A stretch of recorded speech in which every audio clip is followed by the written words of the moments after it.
Gokulam jewellers diamonds కి 5,000 offer, electric bike గెలుపొందే గొప్ప అవకాశం.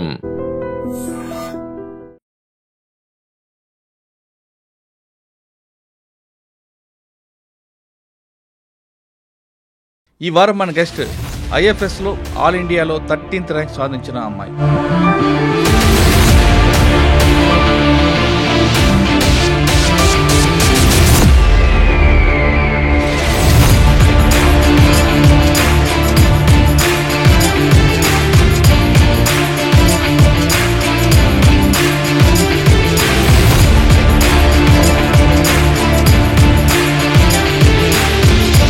ఐశ్వర్య కుటుంబ నేపథ్యం. మా ఫాదర్ ఎల్ఎల్బి చేశారండి. తండ్రి దగ్గర కూతురు నువ్వు. రిటైర్ అయిపోయాం కదా అని మనం చెప్పి మనం ఖాళీగా ఇంట్లో కూర్చోవద్దు అనేది తన ఎయిమ్. మేము రియలైజ్ అవ్వని ఇంకొక విషయం ఏమి అంటే, యాజ్ అ మదర్ అందరూ దూరం ఉన్నారు, నేను హాస్టల్లో, మా ఫాదర్. నీ కెరియర్ ఒక్కటి నువ్వు చూసుకొని వెళ్ళిపోకుండా you have to be of use to people. నాది ఫస్ట్ 3 attempts ప్రిలిమ్స్ అవ్వలేదు. అసలు అది చాలా కానీ ర్యాంక్ వచ్చినప్పుడు మీ నాన్నగారికి చెప్పకుండా ఎగ్జామ్ రాసి అనలేదని. ఎగ్జామ్కి 1 week ముందు ఫోన్ చేసి ఏడ్చేసి గ్రూప్ 1లో సెలెక్ట్ అయినప్పుడు మీ పేరెంట్స్ రియాక్షన్ ఏంటి? అండ్ ఫినాన్షియలీ కూడా కొంచెం ప్రాబ్లం ఉండింది ఇంట్లో. సో జాబ్ చేస్తూ మళ్ళీ ఐఎఫ్ఎస్ ఆర్టీఓ వచ్చింది కదా, ఎందుకులే స్టేట్లో ఉంటావు కదా అంటే నేను ఇంకా వదిలేద్దాం అనుకున్నాను. ఆర్టీఏ ట్రైనింగ్ ఆ ప్రొసీజర్ చెప్పు, ఎక్కడెక్కడ వెళ్ళావు? అన్ని లెవెల్స్ కంబైన్డ్ గా జరిగాయండి. సెకండ్ టైం మీ ర్యాంక్ వచ్చినప్పుడు మీ పేరెంట్స్ ఒక రియాక్షన్ ఏంటి? ఇంటర్వ్యూలో I was telling the story అనమాట. నేను ఎగ్జామ్ రాయడం. కానీ ఇప్పుడున్న పరిస్థితుల్లో అడవి అంటే గవర్నమెంట్ బాధ్యత, మాది కాదు అనే కొంతమంది ప్రజలు భావన ఉంది. అటువంటి పరిస్థితుల్లో ఈ డిపార్ట్మెంట్కి వచ్చి మీరు ఏ విధంగా తీసుకురావాలనుకుంటున్నారు? యంగ్ ఏజ్ నుంచే ఎన్విరాన్మెంట్, నేచర్ మీద ఒక మంచి. మీకు బోట్లో ఏమడిగారమ్మా? ఫారెస్ట్ గురించి అడిగారా, లేదా మీరు చేస్తున్న ఆర్టీఐ జాబ్ గురించి అడిగారా? అప్పుడే పహల్గామ్ అటాక్ జరిగిందండి, కాశ్మీర్ది. బోట్లోకి వెళ్ళావు, మీరు ఐ కాంటాక్ట్ ఎవరికి ఇచ్చాము? ఇది యాక్చువల్లీ మీరు చాలా కరెక్ట్గా అడిగారండి. ఇక్కడ మీకు బాడీ లాంగ్వేజ్ ఏం నేర్పిందండి? పొజిషన్లో కానీ, లోపలికి ఎంటర్ అవుతున్న కానీ, ఇంటర్వ్యూ అయిపోయిన తర్వాత మీ చైర్ మూవ్మెంట్ కానీ ఏం నేర్పించారు? ఫస్ట్ వాళ్ళు కూర్చో అని చెప్పేంత వరకు కూర్చోవద్దు. ఇప్పుడున్న అమ్మాయిలకు మీరు ఇచ్చే సలహా ఏంటి? సివిల్సే లైఫ్ కాదు, అదైతే నేను చాలా డైరెక్ట్గానే చెప్తున్నాను.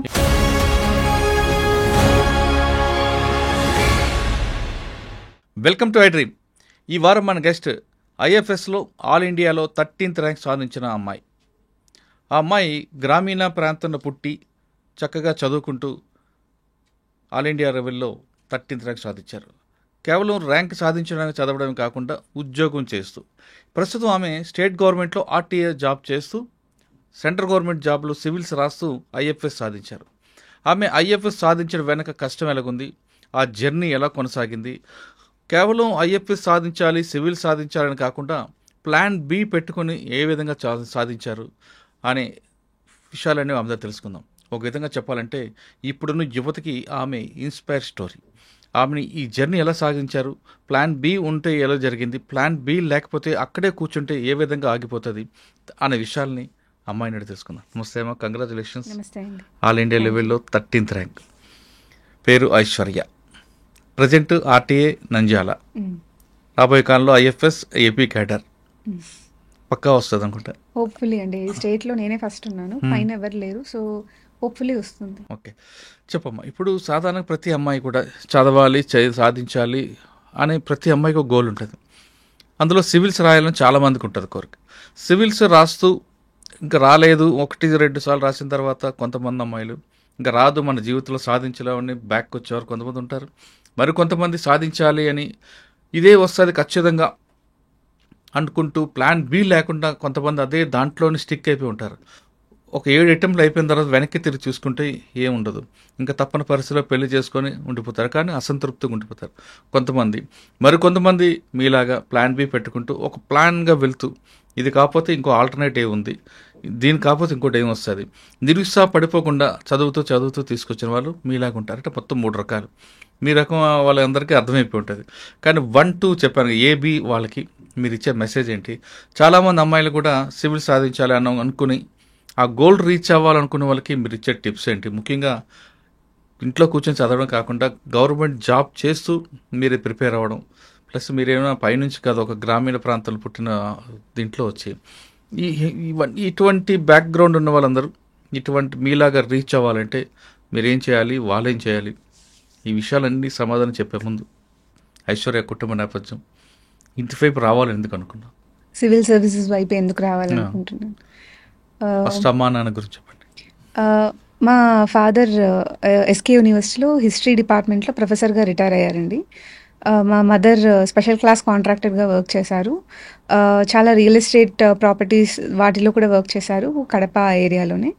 అండ్ ఈవెన్చువలీ వద్దనేసుకున్నారు. మా ఫాదర్ కూడా రిటైర్ అయిపోయారు. దెన్ మా ఫాదర్ ఎల్ఎల్బి చేశారండి. అండ్ రిటైర్ అయిన తర్వాత లా సెట్కి కూర్చొని ఎంట్రన్స్లో పాస్ అయ్యి ర్యాంక్ తెచ్చుకొని మళ్ళీ గుంటూరు జేకేసీ కాలేజ్లో ఎల్ఎల్బి చేయడం జరిగింది. ఓ తండ్రి దగ్గర కూతురు నువ్వు. ఆయన నిత్య విద్యార్థి. అవునండి, ఎప్పటికీ. సో అండ్ దాని తర్వాత మళ్ళీ బార్ ఎగ్జామ్ రాసి ఎన్రోల్ అయ్యి ఇప్పుడు ప్రాక్టీస్ కూడా చేస్తానని అంటున్నారు. He's like for ever learning, ఎప్పటికీ ఉండాలి అనేది ఆయన గోల్. ఎప్పుడు మనం ప్రోగ్రెస్ ఉండాలి లైఫ్ లో. రిటైర్ అయిపోయాం కదా అని మనం చెప్పి మనం ఖాళీగా ఇంట్లో కూర్చోవద్దు అనేది తన ఎయిమ్. మా మదర్ కూడా తను ఫీమేల్ అనేదాన్ని ఎప్పుడు కూడా తను ఒక డిసడ్వాంటేజ్ గా ఫీల్ అవ్వలేదు. యూజువలీ మేల్ డామినేటెడ్ ఫీల్డ్స్ లో ఉమెన్ సర్వైవ్ అవ్వడం అనేది చాలా కష్టం. బట్ మా మదర్ చాలా బాగా మేనేజ్ చేశారండి. So I think these both are the reasons why I wanted to pursue civil services. అంటే వాళ్ళు నాకు ఒక ఎగ్జాంపుల్ గా నిలిచిపోయారు. లైఫ్లో ఎప్పుడు ప్రోగ్రెస్ ఉండాలి, ఎప్పుడు ఏదో ఒకటి సర్వీస్ చేస్తూ ప్రజలకు ఉపయోగపడాలి అనేది అక్కడి నుంచి నేను నేర్చుకున్నాను. మా ఫాదర్ కూడా సివిల్ సర్వీసెస్ ఇచ్చారండి. ఆయన మెయిన్స్ కూడా రాశారు, 3 times మెయిన్స్ రాశారు. బట్ ఫ్యామిలీ ప్రాబ్లమ్స్ వల్ల హీ కుడెంట్ గో అహెడ్ అనమాట. సో ఆయనకి ఉండింది ఇంట్లో చదివించాలి అని. నేను మా సిస్టర్ అండి, ఎల్డర్ సిస్టర్. ఆవిడేం చేస్తున్నారు? అంటే ఇప్పుడు పాస్ట్ అండి 2015లో బ్రెస్ట్ క్యాన్సర్. అయ్యో. ఓకే. అంటే ఒక చొక్క లేదని అది కూడా నువ్వే కంప్లీట్ చేసినట్లు అమ్మా నాన్నకి? Initially it was very hard అండి, బికాస్ నేను కాలేజ్లో ఉన్నాను, 3rd year. మా ఫాదర్ అప్పుడు వర్కింగ్లో ఉన్నారు. హీ వాజ్ సర్వశిక్ష అభియాన్లో వర్క్ చేస్తున్నారు ఆయన. మా మదర్ షీ వాజ్ అలోన్ అనమాట ఇదంతా జరిగేటప్పుడు. All of us was really చాలా సఫరింగ్, చాలా పెయిన్లో ఉన్నాము. It's not easy.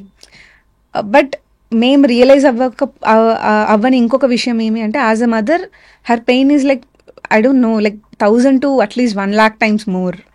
మేము అట్లీస్ట్ ఆక్యుపైడ్గా ఉన్నాము. నేనేదో ప్లేస్మెంట్స్ గోల్లలో, మా ఫాదర్ జాబ్లో. బట్ మా మదర్ ఆ టైంలో she was not doing anything అనమాట. అప్పుడు the pain that she went through and we couldn't see it. అది మేము చూడలేదు. అది నిజంగా అండి, అంటే అది మేము చాలా పెద్ద తప్పు చేసాం ఆ నిమిషంలో. She is a very strong woman. అంటే all of us were suffering, but తనకి ఇంకా ఎక్కువ కేర్ కావాలి ఆ టైంలో. ఎమోషనలీ తను ఎంత వల్నరబుల్ ఉంటుంది అనేది నేను నోటీస్ చేయలేకపోయాను. చాలా ఒక 3-4 years తర్వాత నాకు I realised as a mother తన పెయిన్ ఇట్స్ వెరీ అన్బేరబుల్ అనేది. అది and she never told us that what she was going through because of this episode అని. అంటే ఆవిడ ఆ పెయిన్ భరిస్తూ మీకు చదువుకోవాలి అని చెప్పలేదు. అందరూ దూరం ఉన్నారు, నేను హాస్టల్లో, మా ఫాదర్ వేరే చోట ఉన్నారు అప్పుడు. So it was very hard. Married అండి. వాళ్ళ పిల్లలు ఉన్నారా? లేరండి. దట్ వాస్ యాక్చువల్లీ మైండ్ లో ఉండడం. నాన్నగారు మిస్ అయ్యారని కంటిన్యూ చేద్దాం అంటే ఉండింది అండి మైండ్ లో. మా ఫాదర్ ఇట్లా చెప్పడం వల్ల తను రాసానని, మనం ఏదో ఒకటి చేయాలి అంటే నీ కెరియర్ ఒకటి నువ్వు చూసుకొని వెళ్ళిపోకుండా you have to be of use to people, to society అనేది చాలా ఉండింది మైండ్ లో. సో సివిల్ సర్వీసెస్ వైపు రావడం జరిగింది 2020. ఇది కాకుండా ఎవరైనా ఒక ఐఏఎస్ గాను ఒక ఐపీఎస్ చూస్తే ఇన్స్పైర్ అయ్యావా? స్పెసిఫిక్గా అంటూ లేరండి. ఆ టైంలో పూనం మాలకొండయ్య గురించి మా ఫాదర్ చెప్పేవారు. షీ వాజ్ వెరీ స్ట్రాంగ్ అని. లక్ష్మీ పార్థసారథి గారి గురించి మా మదర్ ఒకసారి మా మా మదర్ వాళ్ళ ఇంటికి ఆవిడ వచ్చారు ఒకసారి. So she was also very inspired అనమాట. సో నాకు అది ఉండింది, ఎంకరేజ్ చేశారు. ఇద్దరు మీకు రోల్ మోడల్ అయ్యారు. తర్వాత పేటిఎంలో జాబ్ వచ్చిందండి, ప్లేస్మెంట్ అయ్యింది. బట్ సివిల్ సర్వీసెస్ అనేది ముందు నుంచే ఉండింది. సో అది వద్దనేసుకున్నాము. దాని తర్వాత ఇంకా ప్రిపరేషన్ స్టార్ట్ చేశాను బెంగళూరు. 2016 ఎండ్ అండి, అంటే 2017 అనుకోవచ్చు. 2017 ఆప్షన్ ఏం తీసుకున్నప్పుడు? అప్పుడు ఇనిషియలీ జాగ్రఫీ ఉండిందండి. తర్వాత అది స్కోరింగ్ కొంచెం ప్రాబ్లం అవుతుంది అని వినడం వల్ల ఆంథ్రోకి షిఫ్ట్ అయ్యాను. ఆంథ్రోపాలజీ. Very good. అండ్ నాది ఫస్ట్ 3 అటెంప్ట్స్ ప్రిలిమ్స్ అవ్వలేదు. అసలు అది చాలా ఏమంటారు, ఒక టార్చర్ స్టేజ్ అని అనుకోవచ్చు. బ్యాక్ టు బ్యాక్ ప్రిలిమ్స్ అవ్వకపోవడం అనేది. అండ్ నాకు మైండ్లో కూడా అది ఏమైందంటే, అదేంటి మనం ఐఐటి నుంచి కదా వచ్చింది, how is it possible that we don't clear అనేది మైండ్లో ఎక్కువ ఉండింది అనమాట. సో నా పెయిన్ ఇంకా ఎక్కువ అయింది ఆ ఒక థాట్ వల్ల. సో బ్యాక్ టు బ్యాక్ అవ్వలేదు. But my mother was like, ఏం కాదు ఇవ్వు, వీఆర్ విత్ యూ అని చెప్పి తను కూడా బెంగళూరులో నాతోనే ఉండడం జరిగింది. 2019 వరకు బెంగళూరు, 2021 వరకు కూడా బెంగళూరే. కానీ అక్కడే ప్రిలిమ్స్ 2020లో కోవిడ్ టైంలో ఫస్ట్ టైం క్లియర్ అయింది. 20లో క్లియర్ అయిన తర్వాత ఐ రియలైజ్ మేబీ ఫారెస్ట్ పెట్టద్దేమో, అంటే ఇన్ని రోజులు ప్రిలిమ్స్ అవ్వలేదు కదా, అటెంప్ట్స్ పోగొట్టుకుంటున్నాను నేనేమో. బికాస్ ఫారెస్ట్ కి సివిల్ సర్వీసెస్ కి ప్రిలిమ్స్ ఒకటే ఉంటుంది ఎగ్జామ్. ఫారెస్ట్ కట్ ఆఫ్ ఒక 15 మార్క్స్ ఎక్కువ ఉంటుంది. సరే సివిల్స్ అవ్వట్లేదు, ఇంకా ఫారెస్ట్ అటెంప్ట్స్ నేను ఎందుకు పెడుతున్నాను అని చెప్పి ఆపేసాను అనమాట అప్లై చేయడము. కానీ 2021లో మళ్ళీ ప్రిలిమ్స్ రాసినప్పుడు నేను అప్లై చేయకపోయినా ఆ ఇయర్ ఫారెస్ట్ కట్ ఆఫ్ దాటింది నాది. అప్పుడు ఐ రియలైజ్డ్ మేబీ నేను పెట్టచ్చు అని. సో దాని తర్వాత ఇంకా వరుసగా 4 times ఫారెస్ట్ కట్ ఆఫ్ కూడా దాటింది అనమాట. అంటే 4 times సివిల్స్ కూడా ఉండిందండి. నేను కట్ ఆఫ్ దాటింది, అప్లై చేసింది ఓన్లీ 3 times, లాస్ట్ 3. సో ఏమంటారు, అదే అప్పుడు దాటిన తర్వాత ఐ వాజ్ లైక్, అంటే అంటారు కదా, ఒకటి అవ్వట్లేదు అంటే you sit on it, you will clear. డెడికేషన్తో కూర్చుంటే అవుతుంది. సో 2 times, నేను 3 times ఫారెస్ట్ ఇంటర్వ్యూకి వెళ్ళాను. లాస్ట్ 2 years వెళ్ళాను. ఫస్ట్ టైం చౌబే సార్ బోర్డులో 210 వచ్చింది. నెక్స్ట్ టైం ప్రీతి సుడాన్ మ్యామ్ బోర్డులో 213 వచ్చింది. ఈసారి సంజయ్ వర్మ సార్ బోర్డులో 230 వచ్చిందండి. ఎందుకు వదిలిపెట్టావు 210? అంటే మెయిన్స్ తక్కువ వచ్చిందండి, సో అందుకు క్లియర్ అవ్వలేదు. లాస్ట్ ఇయర్ 11 marksతో పోయింది. ఈ ఇయర్ 230 వచ్చింది, సెకండ్ హైయెస్ట్ ఇంటర్వ్యూలో స్కోర్ నాది. So I was very happy. Interview అయినప్పుడు కూడా సరిగా జరగలేదేమో అని, అంటే వాళ్ళు అడిగిన క్వశ్చన్స్ అలా ఉన్నాయి. నేను ట్రాన్స్పోర్ట్ డిపార్ట్మెంట్ నుంచి వచ్చినందుకు వాళ్ళు నీ గోల్ కోసం వెళ్ళావు, కానీ ర్యాంక్ వచ్చినప్పుడు మీ నాన్నగారికి చెప్పకుండా ఎగ్జామ్ రాసి అనలేదని? అంటే మా మదర్కి ఎగ్జామ్కి 1 week ముందు ఫోన్ చేసి ఏడ్చేసాను. నేను ఇట్లా అబద్ధాలు ఆడి ఎగ్జామ్ రాయాలని అనుకోవట్లేదు, ఇన్ని రోజులు నాతో ఉన్నారు కదా, ప్లీజ్ డోంట్ డూ దిస్ అన్నట్టు. మా మదర్ వాజ్ లైక్, తను కూడా ఎమోషనల్ అయిపోయి, నో డాడీ నేను కన్విన్స్ చేస్తానని చెప్పి she did not tell him. First అయితే ఎగ్జామ్ రాయి, తర్వాత చూద్దాం, రిజల్ట్ వచ్చి ప్రిలిమ్స్ క్లియర్ అవ్వాలి కదా ఫస్ట్ అన్నట్టు రాయిచ్చారు తెలియకుండా. తర్వాత ఇంటికి వచ్చిన తర్వాత సర్దుతున్నప్పుడు ప్రిలిమ్స్ పేపర్ అక్కడ కనిపించింది అనమాట. అదే టైంలో Group 1 కూడా జరుగుతుంది, ఏపీపీఎస్సి. మా ఫాదర్ వచ్చి చూసి, ఏంటి పేపర్ హిందీలో ఉంది అని అన్నారు. అయితే నేను చెప్పాను ఇట్లా Group 1 పేపర్ అని. అంటే అదేంటి మరి హిందీలో ఉంది, తెలుగులో కదా ఉండాలి అని చెప్పి తీసుకొని చూస్తే ఆయనకు అర్థమైంది అనమాట. దెన్ హీ వాజ్ లైక్, అంటే నాకు చెప్పకుండా చెయ్యొద్దు please, do let me know, అంటే డోంట్ బాయ్కాట్ మీ అన్నట్టు ఆయన చెప్పారనమాట. అప్పటి నుంచి సపోర్ట్ ఉన్నిందండి. He was very very supportive. అప్పటి నుంచి ఆయనే నాకు ఆర్టికల్స్ పంపించేవాళ్ళు, ఫారెస్ట్ డిపార్ట్మెంట్ ఏమన్నా ఉన్నా. So I could win their trust. మధ్యలో Group 1 రాసావు. Group 1 రాయకముందు, ఫారెస్ట్ ఐఎఫ్ఎస్ రాయకముందు ఆల్రెడీ నీకు సంబంధాల గురించి నేను రానివ్వలేదు. తర్వాత Group 1 వచ్చింది. Group 1లో సెలెక్ట్ అయ్యావు. సెలెక్ట్ అయినప్పుడు మీ పేరెంట్స్ రియాక్షన్ ఏంటి? Group 1లో సెలెక్ట్ అయినప్పుడు డెఫినెట్లీ అండి చాలా హ్యాపీగా ఫీల్ అయ్యారు. అప్పటి వరకు వాళ్ళు ఒక స్ట్రగుల్ చూసారు నన్ను, అరే ఏమవుతుందో. తిను చిన్నప్పటి నుంచి స్కూల్ డేస్ నుంచి కూడా షీ వాజ్ వెరీ, చాలా మంచిగానే ఉండేది ఎడ్యుకేషన్ అంతా. ఈ టైంలో అన్ఎంప్లాయిడ్గా ఉండడం అనేది వాళ్ళు తట్టుకోలేకపోయారనమాట. అండ్ ఫినాన్షియలీ కూడా కొంచెం ప్రాబ్లం ఉండింది ఇంట్లో. సో అయినా కూడా వాళ్ళు నా దాకా ఏం రానిలేదు. వాళ్ళు వెరీ హ్యాపీ. ఓకే, ఫస్ట్ ఒకటైతే వచ్చింది, తర్వాత చేస్తూ చదువుకోవచ్చు అనేది మైండ్ లో ఉండింది. గ్రూప్ 1 వచ్చావమ్మా నువ్వు, యూనిఫామ్ వేసుకొని ఫోటో దిగావు, నాన్నకు చూపిస్తేమన్నారు? హీ వాజ్ వెరీ హ్యాపీ అండి. అప్పుడు ఆయన నాతో ఫోటో దిగడము, దాన్ని అట్లా ఏమంటారు ఫ్రేమ్ చేయించి పెట్టుకుందాము ఇది అని చెప్పడము, that was a very memorable moment. And మా ఇంట్లో ఖచ్చితంగా ప్రతి మండే యూనిఫామ్ వేసుకోవాలి ఆఫీస్ కి అని చెప్పి ఒక రూల్ పెట్టారనమాట. అప్పుడు you should know the importance of what you have. Civil dress లో వెళ్తే తెలియదు అని చెప్పి ప్రతి మండే వేసుకోవాలని చెప్పి పెట్టారు. ఇంకడమ నేను కొంచెం రిలాక్స్ చేశాను దాన్ని. బట్ యా, ఓకే, జాబ్ వచ్చింది. ఇంకా నెక్స్ట్ మీకు పెళ్లి చేయాలనే ప్రయత్నం చేశారా? పెళ్లి వరకు లేదు. ప్రాబబ్లీ నేను సెకండ్ అమ్మాయిని అవ్వడం వల్లేమో. ఇంట్లో పెద్ద కూతురికి ఎప్పుడు ఆ ప్రెషర్ ఉంటుంది, చేసేయాలి అని. సెకండ్ అమ్మాయికి ఆ ప్రెషర్ ఉండదు, అంటే తక్కువ. నువ్వు సెటిల్ అయ్యావు కదా, అయినప్పుడు ఇంకా చేయాలనుకుంటారు కదా. ఉన్నింది, అందుకే నేను ఎగ్జామ్ రాయొద్దు అనే మాట కూడా తీసుకుంది. అందుకే జాబ్ వచ్చిన తర్వాత జాబ్ వచ్చిన తర్వాత ఇంక రాస్తే నువ్వు వెళ్తావంటే అది ఏ స్టేట్ వస్తుందో ఆ స్టేట్ కి తగ్గట్టు మళ్ళీ రావాలి కదా. ట్రైనింగ్ తీసుకుంటున్నావు, జాబ్ జాయిన్ అయ్యి ఫస్ట్ పోస్టింగ్ ఎక్కడ వచ్చింది? విజయవాడ అండి. ఓకే, విజయవాడ ఎంతకాలం? ఆర్టీఓగా చేశాను, నాన్ ట్రాన్స్పోర్ట్ సెక్షన్ కి 2 years గా చేశాను. దాని తర్వాత మొన్న లాస్ట్ సెప్టెంబర్ లో ట్రాన్స్ఫర్స్ అయ్యాయి. ఇప్పుడు నేను నంద్యాల డిస్ట్రిక్ట్ ట్రాన్స్పోర్ట్ ఆఫీసర్ గా చేస్తున్నాను. జాబ్ చేస్తూ మళ్ళీ ఐఎఫ్ఎస్ అంత టైం ఉందా మనకి అక్కడ? మెయిన్స్ కి దగ్గరగా ఉన్నప్పుడు కొంచెం లీవ్ పెట్టడం అనేది జరిగింది. డిపార్ట్మెంట్ కూడా సపోర్ట్ చేసింది, చాలా సపోర్ట్ చేసిందండి. ఎస్పెషలీ నేను ఇద్దరికి చాలా చాలా థ్యాంక్స్ చెప్పుకోవాలి. మా ఇంతకు ముందు వైజాగ్ డిప్యూటీ ట్రాన్స్పోర్ట్ కమిషనర్ గా చేశారు రాజారత్నం సార్. నేను ట్రైనింగ్ కని గ్రూప్ 1 వచ్చిన తర్వాత ట్రైనింగ్ కని వెళ్ళాను 2022లో. మొత్తం లగేజ్ తీసుకొని వెళ్ళామన్నమాట. వెళ్తే ఆయన ఒకటే మాట అన్నారు, నీకు ఫారెస్ట్ అన్నప్పుడు మెయిన్స్ ఉండింది ఇంకో 1.5 month లో. బట్ అందరూ ఆర్టీఓ వచ్చింది కదా ఎందుకులే స్టేట్ లో ఉంటావు కదా అంటే నేను ఇంకా వదిలేద్దాం అనుకున్నాను. నేను వెళ్ళినప్పుడు ఆయన అన్నారు, no you should write, that is much very good service, you should write, transport is also good but you have better career opportunities అక్కడ అని చెప్పి ఆయన నన్ను కన్విన్స్ చేయడం వల్ల నేను అట్లా ఎట్లా అన్నాను. ఈవినింగ్ కి అదే లగేజ్ తీసుకొని రిటర్న్ వచ్చేసాను. అప్పుడు మళ్ళీ యాక్చువల్లీ కొంచెం మా ఇంట్లో అయింది, మళ్ళీ ట్రైనింగ్ కూడా వదిలేస్తున్నావు అట్లా అన్నట్టు.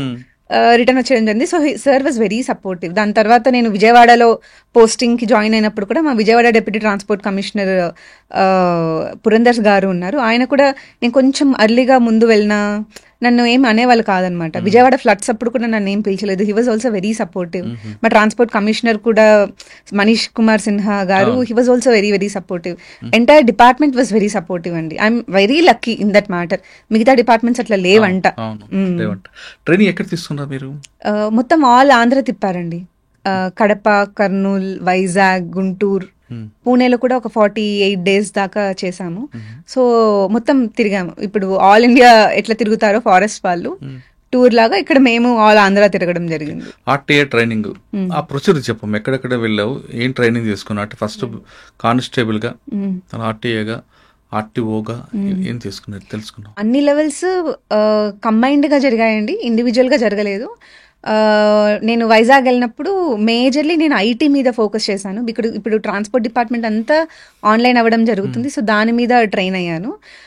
గుంటూరులో ఎన్ఫోర్స్మెంట్ ఎక్కువ జరిగింది. గుంటూరు, కడప, కర్నూలు కూడా ఎన్ఫోర్స్మెంట్ అంటే వెహికల్ స్టాప్ చేసి వాళ్ళ దగ్గర వెహికల్ డాక్యుమెంట్స్ కరెక్ట్గా ఉన్నాయా లేదా, అవి ఆన్లైన్లో రిఫ్లెక్ట్ అవుతున్నాయా లేదా, ట్యాక్స్ కట్టారా, ఫిట్నెస్ ఉందా లేదా వెహికల్కి, వాటి మీద స్టడీ చేయడం జరిగింది. తర్వాత స్పీడ్ గన్ ద్వారా వాళ్ళు స్పీడ్ లిమిట్ క్రాస్ అవుతున్నారా లేదా, ఫారెస్ట్లో అయితే ఎంత స్పీడ్ లిమిట్, ఒక 35-40 kilometers దాకా ఉంటుంది, అలాంటివి స్టడీ చేయడం జరిగింది. మళ్ళీ లైసెన్సెస్, ఎల్ఎల్ఆర్, డిఎల్ టెస్ట్ ఎలా చేస్తారు, మేము చెయ్యము బట్ సూపర్వైజ్ చేస్తామన్నమాట, అవి ఎలా చేస్తారు అనే వాటి మీద మెయిన్గా ట్రైనింగ్ జరిగింది.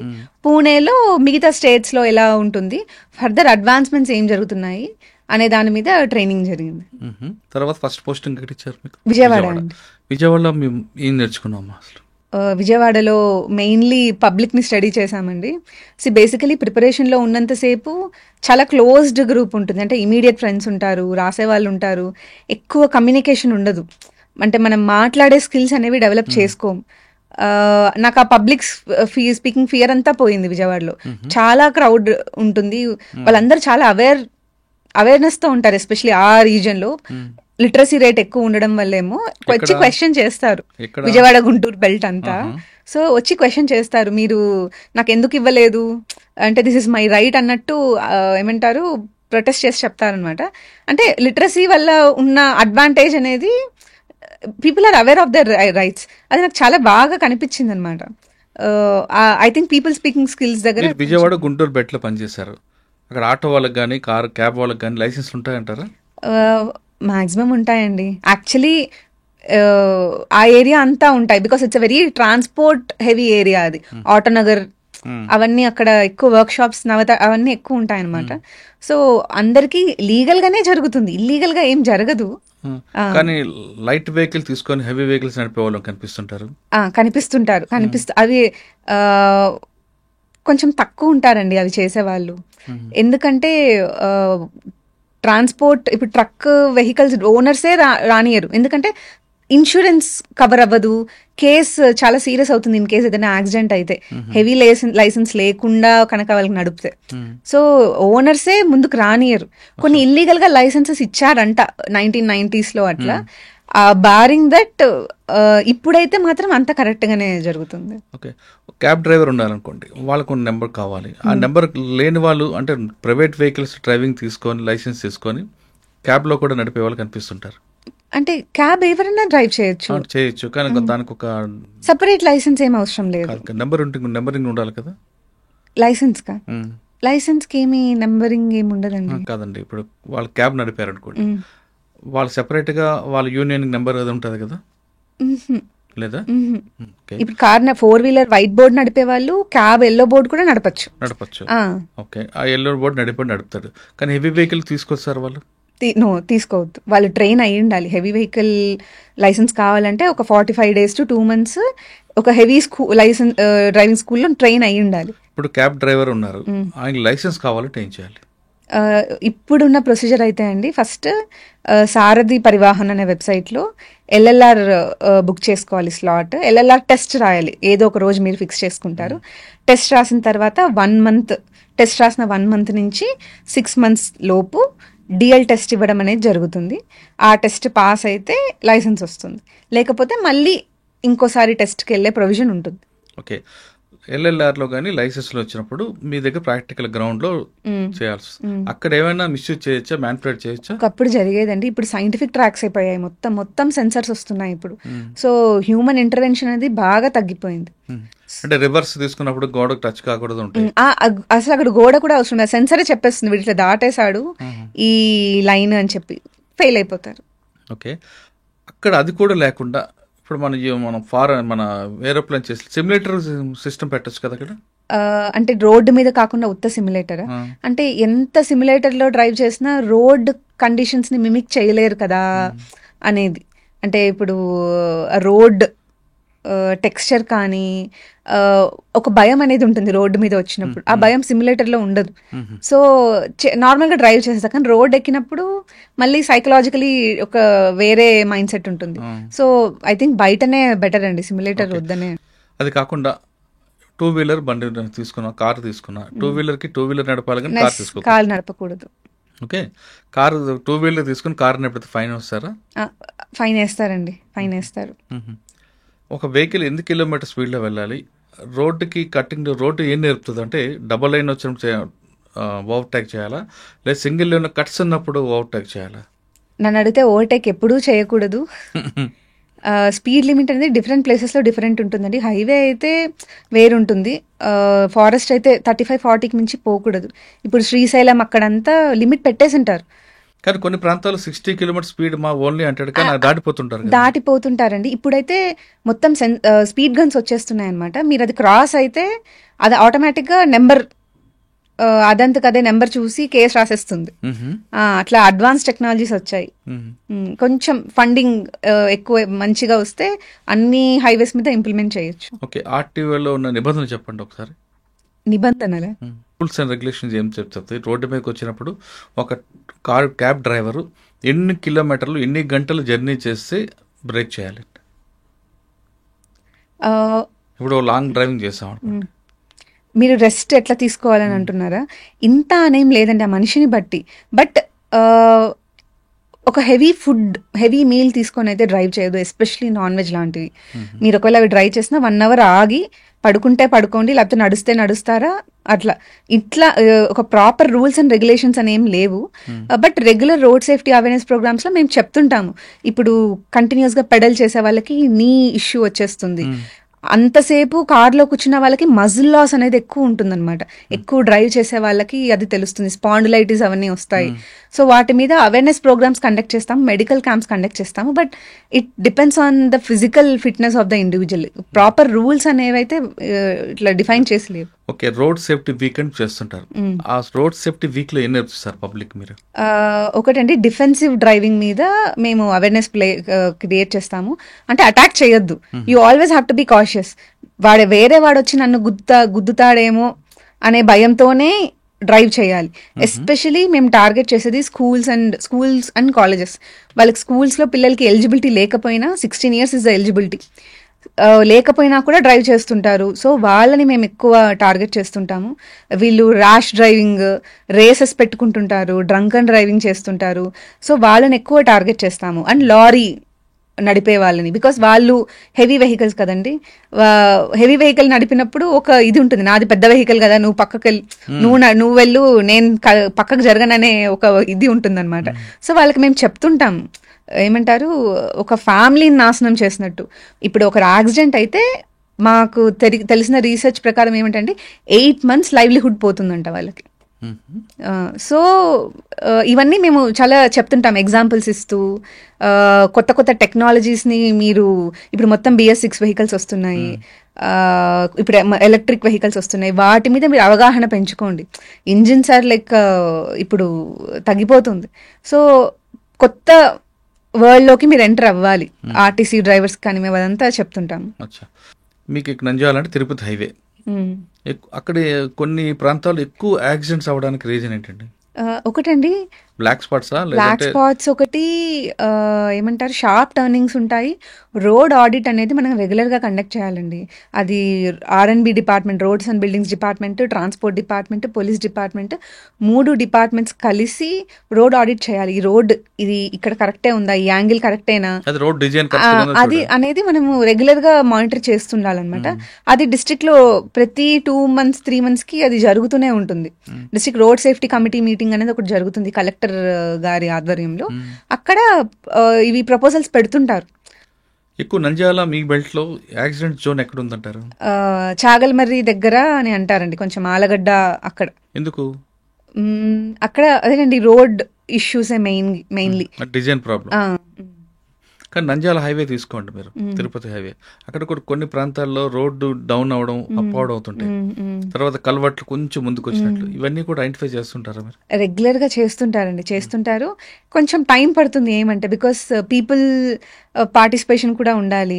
అందులో వాళ్ళ ప్రాపర్టీ ఏదైనా ఉంటుంది. ఇప్పుడు రోడ్ ఎక్స్పాన్షన్ కానీ, రోడ్ ఇంకో చోట డైవర్ట్ చేయాలన్నా కూడా చాలా పెద్ద ల్యాండ్ అక్విజిషన్ ఇష్యూ కాబట్టి పెద్ద ప్రాసెస్, అది కొంచెం టైం పడుతుంది. బడ్జెట్ ప్రాబ్లం, పీపుల్స్ యాక్సెప్టెన్స్ చాలా వస్తాయి దాంట్లో. ఓకే, సెకండ్ టైం మీకు ర్యాంక్ వచ్చినప్పుడు మీ పేరెంట్స్ ఒక రియాక్షన్ ఏంటండి?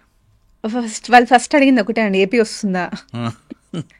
అయితే ఏమో తెలియదు అంటే తెలంగాణ వస్తుందా అని, అది కూడా తెలియదు. సో ఫస్ట్ వాళ్ళ బాధ అయిందంటే ఒకటే, నేను పోకూడదు, ఇక్కడే దగ్గరే ఉండాలి అనేది. దే హ్యాపీ, నేను కాదనట్లేదు, బట్ ఫస్ట్ అడిగిన క్వశ్చన్ అదే. దే డెఫినెట్లీ హ్యాపీ అండి, వెరీ వెరీ హ్యాపీ. ఏపీ వస్తుంది అనుకుంటే ఏమన్నారు? అప్పుడు దే వర్ వెరీ ఎలైటెడ్. అసలు అంటే ఇంత మంచి ర్యాంక్ వచ్చింది, 13 is a very good number అని కూడా అంటారు. సో అండ్ వాళ్ళకి నాకు ఒక 3-4 days ఊపిరి ఆగలేదనమాట. ఫోన్స్ వస్తూనే ఉన్నాయి వాళ్ళకు కూడా, ఎప్పుడు ఫోన్ చేయని వాళ్ళందరూ ఫోన్ చేసి. అండ్ మా ఫాదర్ని, అంటే నేను ఒక ఇంటర్వ్యూలో I was telling the story అనమాట, నేను ఎగ్జామ్ రాయడం గురించి ఎట్లా ప్రాబ్లం అయింది ఇంట్లో అని. అప్పుడు మా ఫాదర్కి ఇట్లా ఇనిషియలీ కోఆపరేట్ చేయలేదనే దాని గురించి చెప్పినప్పుడు అందరు క్వశ్చన్ చేశారంట, ఏమని, మా ఇంట్లో చదవట్లేదు పిల్లల్ని చదవమంటే, మీ ఇంట్లో చదువుతుంటే ఏం తప్ప మీరు ఇట్లా చదవండి అని అన్నాడు. So my father was like, విలని చేస్తున్నావు కదా నన్ను నువ్వు అని అంటున్నారు. వెరీ హ్యాపీ అండి. ఇప్పుడు నాన్నగారు జాబ్ IFS వచ్చింది, అమ్మా నాన్న అనలేదు మ్యారేజ్ చేద్దామని? ఇప్పుడు అంటున్నారండి, మళ్ళీ కొంచెం క్యాడర్ ఇంకా కొంచెం సర్టనిటీ వచ్చిన తర్వాత I will definitely look in to it. వాళ్ళిద్దరు కోరిక తీరుస్తాం. రైట్. ఇక మనం ఫారెస్ట్ సర్వీస్కి వస్తాం. ఇండియన్ ఫారెస్ట్ సర్వీస్ అడవుల మీద అసలు పూర్తిగా అవగాహన ఉందా? కొంచెం ఏమాత్రం ఉందా? ఇంచుమించు ఎస్. ఓకే, అసలు మీ గోల్ ఏంటి చెప్పండి. అడవి అనగానే చెట్లు, పుట్టలు, పక్షులు అవే అనుకుంటున్నారా, లేదా అది అడవి అనగానే ఒక నేచర్, ఆక్సిజన్ ఇస్తుంది, నెక్స్ట్ జనరేషన్కి ఏమి ఇస్తుంది, ఇప్పుడున్న వాళ్ళకి ఏం చేస్తుంది, దాని మీద ఉన్న అవగాహన ఏంటి మీకు? ఒకటండి, ఫారెస్ట్ ఒక 10 years బ్యాక్ వరకు కూడా it's a very neglected subject అనమాట. ఆ ఫారెస్ట్ ఉంది మన కోసమే, మనిషి డిపెండెన్స్ కోసమే అనే కాన్సెప్ట్ ఉండింది అప్పుడు. సో ఎంత అంటే అంత ఎక్స్ప్లాయిటేషన్ చేయడం జరిగింది. ఇప్పుడు ఎలా ఉందంటే forest is an independent of everything. అంటే అది మన కోసం, హ్యూమన్స్ కోసం ఉంది అనే కాన్సెప్ట్ నుంచి పక్కకు వచ్చేసారు. Life is a life in it self. అంటే ప్రతి అనిమల్ ఇంపార్టెంటే, ప్రతి చెట్టు ఇంపార్టెంటే, ప్రతి దానికి ఒక ఆ ఎకో సిస్టమ్ లో దాని ఒక రోల్ ఉంది. And people are also part of forest అనేది చాలా అప్కమింగ్ సబ్జెక్ట్ అనమాట. ఇప్పుడున్న పరిస్థితుల్లో అడవి అంటే గవర్నమెంట్ బాధ్యత, మాది కాదు అనే కొంతమంది ప్రజల భావన ఉంది. అటువంటి పరిస్థితుల్లో ఈ డిపార్ట్మెంట్కి వచ్చి మీరు ఏ విధంగా తీసుకురావాలనుకుంటున్నారు? ఒకటండి, అది చాలా యంగ్ ఏజ్ నుంచే ఎన్విరాన్మెంట్, నేచర్ మీద ఒక మంచి అవగాహన అనేది పిల్లల్లో కలగాలి. అంటే జస్ట్ వన మహోత్సవం వచ్చినప్పుడు లేకపోతే ఏమంటారు వచ్చినప్పుడు చెట్ల గురించి పట్టించుకోవడం కాకుండా through out the year forest is our responsibility అనేది పిల్లల్లో కలిగించాలి. అంటే ఇప్పుడు టిష్యూ పేపర్ వాడడం వల్ల నేను చదివింది ఇట్ సిమ్స్ ఒక 100 to 140 ట్రీస్ ఎఫెక్ట్ అవుతాయంట ఒక టిష్యూ పేపర్ మ్యానుఫ్యాక్చరింగ్ లో. కొట్టేయడం కానీ, దాంట్లో బ్లీచింగ్ కానీ. సో ఒక టిష్యూ పేపర్ వల్ల ఎన్విరాన్మెంట్కి ఎంత ఎఫెక్ట్ అవుతుంది అనేది అలాంటి చిన్న చిన్న కాన్సెప్ట్స్ పిల్లలకి చెప్పాలి. అండర్ గ్రౌండ్ వాటర్ డిప్లీషన్ కానీ, ప్లాస్టిక్ వాడడం కానీ. నిజంగా వాళ్ళు మారితే నెక్స్ట్ జనరేషన్ మారినట్టేనండి. ఐ థింక్ ఫోకస్ అక్కడ మారాలి. బిసైడ్స్ దట్ పొలిటికల్ ఎడ్యుకేషన్ ఉండాలండి. ఇప్పుడు శ్రీశైలంలో సింగిల్ యూజ్ ప్లాస్టిక్ బ్యాన్ అనేది ఉంది. శివరాత్రి అప్పుడు వాళ్ళు బ్యాన్ రిలాక్స్ చేయడం జరిగింది 10 days. ఎందుకంటే కర్ణాటక నుంచి వస్తారు, అందరూ వస్తారు, ప్లాస్టిక్ లేకుంటే వాటర్ బాటిల్స్ అవి ఎట్లా అని. అది కరెక్టే. బట్ ఆ 10 days టైంలో స్పాన్లో వచ్చే ప్లాస్టిక్ పొల్యూషన్ చాలా టూ మచ్ ఉంటుంది. It cannot be recycled. First of all it cannot be collected అనమాట. ఇంటీరియర్ ప్లేసెస్ ఉంటాయి. ఇప్పుడు ఇష్టకామేశ్వరి టెంపుల్ ఉంది శ్రీశైలంలో. అక్కడ పసుపు, కుంకుమ అవన్నీ ప్లాస్టిక్ ప్యాకెట్స్ లోనే వస్తాయి. అంత లోపలికి వెళ్ళి ఆ ప్లాస్టిక్ నంతా వేయడం అనేది చాలా కష్టమైన పని. ఓకే, సో ఏమంటారు, ఫారెస్ట్ డిపార్ట్మెంట్ ని ఒక ఎనిమిలా చూస్తారనమాట యూజువలీ ఏ గవర్నమెంట్ అయినా. అట్లా కాకుండా కోఆర్డినేషన్ బిట్వీన్ ద సర్వీసెస్, అందరూ ఫారెస్ట్ ని ప్రయారిటీగా పెట్టుకొని దాని చుట్టూ ఒక స్కీమ్ నల్లాలి. దాని చుట్టూ శివరాత్రి ఫెస్టివల్ ని ఎలా అరేంజ్ చేయాలి అనే కాన్సెప్ట్ తో ముందుకొస్తే బాగుంటుంది అని. అట్లా అలాంటి ఎన్విరాన్మెంటల్ ఎడ్యుకేషన్ ఇంపార్టెంట్ అని. మొన్న మీరు చెప్పిన తెలంగాణ ఫారెస్ట్ లో కూడా కొంతమంది అడవి బాటను నడుస్తారు శివరాత్రికి. అక్కడ వాటర్ బాటిల్ కి ప్లాస్టిక్ బాటిల్ నాట్ అలౌడ్ అని అక్కడ డిఎఫ్ఓ చాలా స్ట్రిక్ట్ గా చెప్పారు. కానీ సొల్యూషన్ ఏంటి, వాళ్ళు వాటర్ కావాలి. అందుకు ఆయన ఏం చేశారంటే వాటర్ పాయింట్స్ పెట్టాడు. పాయింట్స్ అక్కడ వాటర్ పెట్టారు అంతే. కానీ ప్లాస్టిక్ నాట్ అలౌడ్. అలా మీరేమన్నా కొత్త ఆలోచన ఇవ్వగలరు? అలాంటివి పెట్టారండి, ఆల్టర్నేట్ డ్రింకింగ్ వాటర్ సోర్సెస్ పెట్టారు. బట్ ఎంత పెట్టినా కూడా అంత రష్ వచ్చే జనాలకి సరిపోదు అనే కాన్సెప్ట్ ఉన్నింది. సో ఐ థింక్ ఒక నెక్స్ట్ ఇయర్ వస్తుందంటే ఈ ఇయర్ నుంచే ప్రిపరేషన్ జరగాలి. నెక్స్ట్ ఇయర్ ఫెస్టివల్ కి మనం ఏం చేయొచ్చు, లాస్ట్ ఇయర్ ఏం తప్పులు జరిగాయి, ఇప్పుడు ఏం చేయొచ్చు అనేది. కానీ పబ్లిక్ లో ఫారెస్ట్ అంటే ఎంకరేజ్మెంట్ కి ప్రయారిటీ ఇస్తారు తప్ప దాన్ని కాపాడుకుందాం ఆలోచన లేకపోతుంది. అటువంటి వాళ్ళకి మీరు ఏ విధంగా మైండ్ వాష్ చేస్తారు? ఐ థింక్ నేనైతే అకాడమికల్లీ వెళ్తానండి. మీరు ఇంత ఫారెస్ట్ ఎంకరేజ్ చేస్తే ఎంత డ్యామేజ్ చేస్తున్నారు అంటే, ఆ ఫారెస్ట్ ఎంక్రోచ్మెంట్ వల్ల ఎంత వాటర్ రీఛార్జ్ అనేది తగ్గిపోతుంది. ఇప్పుడు వర్షం పడితే ఫారెస్ట్ ఉంటేనే కదా భూమిలోకి వెళ్ళేది. సో మీరు ఈ ప్యాచ్ క్లియర్ చేశారు అంటే ఎన్ని నీళ్ళు ఆగిపోయాయి, ఇన్ఫిల్ట్రేషన్, ఎంత డ్రింకింగ్ వాటర్ ఎఫెక్ట్ అవుతుంది, ఎంతమంది ఎఫెక్ట్ అవుతారు. మనం ప్రతిదీ ఇట్లా ఫిగర్స్లో ఇవ్వగలిగితే ఐ థింక్ మనలో చేంజ్ వస్తుందనే అనుకుంటాను. అంటే ఎంక్రోచ్మెంట్ చేయొద్దు, సరే, ఎందుకు చేయొద్దు, దానివల్ల వచ్చే నెగిటివ్ కాన్సిక్వెన్సెస్ అనేది ఒక మ్యాథ్స్, ఒక ఫిగర్స్ కాన్సెప్ట్ లో ఇస్తే బాగా ఎక్కుతుందనే అనుకుంటాను నేను. ఓకే, ఇంకా ఫారెస్ట్ అనగానే చెట్లే కాకుండా వైల్డ్ యానిమల్, వాటి మీద మీ ఫోకస్ ఏంటండి? ప్రస్తుతానికి మన ఏపీలో మేజర్ వైల్డ్ అనిమల్ టైగరేనండి. అది నాగార్జున శ్రీశైలం టైగర్ రిజర్వ్ దగ్గరే ఉంది. మిగతా చోట్ల కొంచెం తక్కువే ఉంది. So I think tiger should be. And besides that మనం ట్రీస్ని కూడా చూడాలండి. అంటే ఫారెస్ట్ అంటే వైల్డ్ అనిమల్ ఒక్కటే కాదు, గ్రాస్ ల్యాండ్స్ని కూడా మనం ఫారెస్ట్ లాగా ప్రొటెక్ట్ చేసుకోవాలి.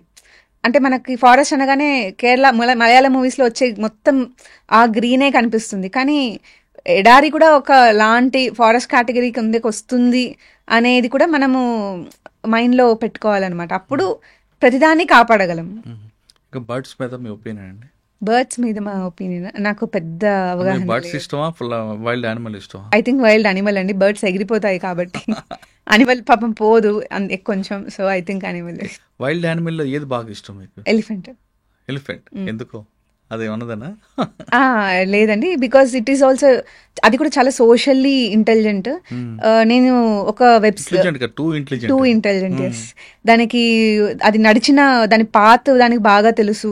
ఎన్నో ఏళ్ల క్రితం నడిచిన పాత్ని కూడా అప్పుడు వచ్చాను కదా అని చెప్పి గుర్తు పెట్టుకుంటుందంట. తన ఫ్యామిలీలో ఎవరైనా చనిపోతే ఫ్యూనరల్ కండక్ట్ చేస్తుంది, అది బూడ్చి దాని మీద పూలు పెడుతుంది. సో అది కూడా మనిషిలానే ఎమోషన్స్ ఉన్నదే.